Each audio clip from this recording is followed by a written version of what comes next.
Hey everyone, in this video, I'm going to show you how to get admin commands in Steal A Brainrot on Roblox. Let's get started.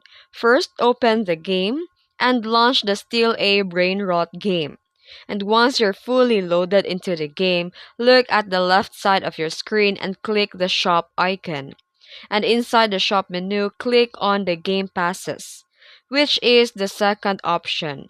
And at the very top, you'll see something labeled AP, which stands for Admin Panel.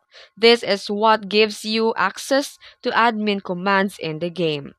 And to use admin commands, you'll need to purchase the admin panel game pass using the Robux. The price may vary depending on your currency. And unfortunately, this is the only legit way to get admin commands. There are no free methods. And once you purchase it, open the chat and type CMDS to see the full list available admin commands. You can now use these commands while playing the Steal A Brainrot.